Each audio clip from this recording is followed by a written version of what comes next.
Yes. hmm this FDIC? Yeah. hmm It should be that every bank account is insured. Yeah. Do you know the amount of deposits of every bank in the United States? Yeah. And the amount that they're paying for the FDIC insurance? Now, there was this thought, right? That we can simulate what is known as crime. And we can use the government to facilitate that. Yes. And we can premeditate the design. Yes. Of all the simulation of crime. And we weren't going to call it terrorism, but we're not going to enforce the laws. Yeah, I'm going to want every deposit of every FDIC insured account in the United States. Yes. And then the Patriot Act enforced. Yes. And every location of every document of every account. Yes. Everywhere in the world. Now, for the SIPC, yes, the Securities Insurance Protection Corporation.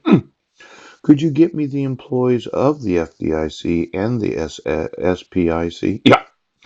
Now, I'm going to want to know the actual assets of every brokerage account that has insurance. Yes. What each of the brokerages are paying for their insurance costs. Ouch. And the actual ownership of every brokerage in the United States. Yes. That has SPIC insurance. Yes. And every bank that has FDIC insurance. Yeah. Now, I'm very concerned that no one feels a compulsion, yes, to have to want to enforce the laws of the United States, yes. And when I inform law enforcement, yes, they all took this kind of view, yes, where we don't have to enforce his rights, yeah. We don't have to give him his sons, yes. We don't have to allow Paul, yes, to speak to Marilyn, about why it is that they had decided to go with what Mike Van Proyen wanted. Now, obstructing an election or registration. I would say that the changing of my state issued driver's license, yes, to 1023 Kitchen Dick Road, obstructs me from renewing it. Oh, so that I'm not able to open a brokerage account or a bank account. Yes, and it could be considered an act of terrorism.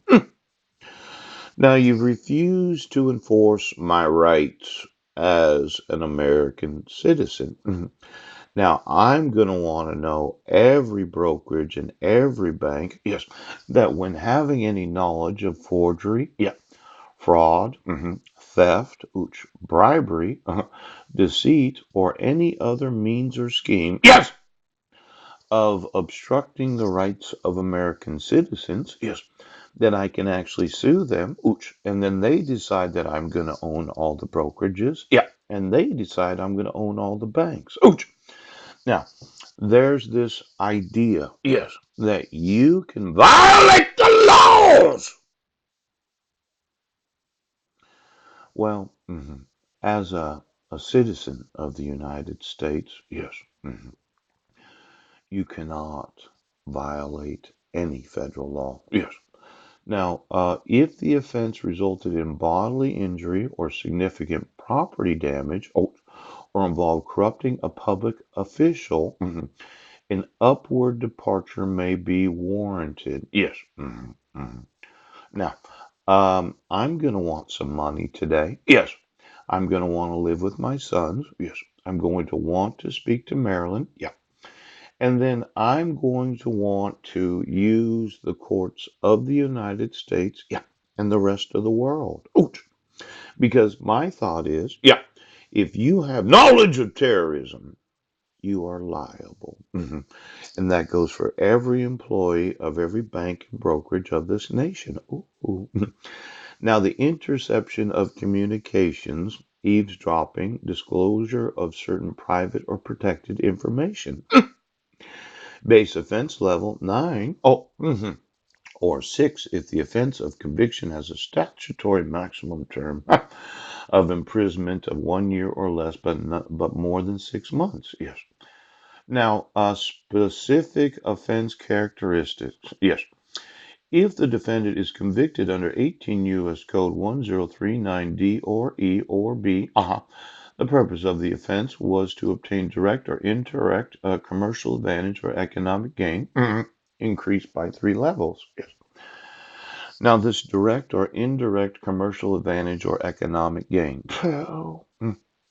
Well, I think it's very important that we consider this 2H3.1. You're intercepting of my emails right now. You're eavesdropping on my telephone. Yes. You're changing of the operating system. Oh. And then you disclosing certain private or protected information involving my personal life. Yes. Now, the LEIS of 2011 did not have jurisdiction to be filled out. Yes. But my wife did not do what the Superior Court of Guam. Then when you reissued the protection order in 2012 because of the false accusation of violating the fraudulent protection order, yes, there's this idea, yes, that you've been eavesdropping, and you've been intercepting personal communications. Now, this ring of terrorists that have been employed by my Uncle Wayne, yeah, my mother Sandra Taylor, my Aunt Lori, and then any of those that contributed any monies to any Oprah show, or Fish show, or bribery of any individual that is a public official, yes, you're going to get sued for terrorism. Now, I'm going to want the ownership of every bank and every brokerage of the United States. And every time you thought that you're going to have this payroll, yes, where I paid and you're going to do what I say, yeah, you'll find out that I will actually take ownership of all of them. Because the way I look at it, yes, that somebody wanted some sort of direct or indirect commercial advantage or economic gain. Yes, economic gain could be inheritances. That could be Edward Budnick's inheritance. Yes, it could. It could be Eunice Condit's inheritance. It could be Raymond Arthur Arp's inheritance. It could be Charles Condit's inheritance. Yeah. And then it could be Clara Budnick's inheritance. And let's see, Eunice, Clara, Edward. And any and all relatives that are keeping from me any economic gain that I should have received. Yes. Now, Joel's Law, poop! I want the Sheriff's Department to understand, yes, that if you have any knowledge of any asset that belongs to me,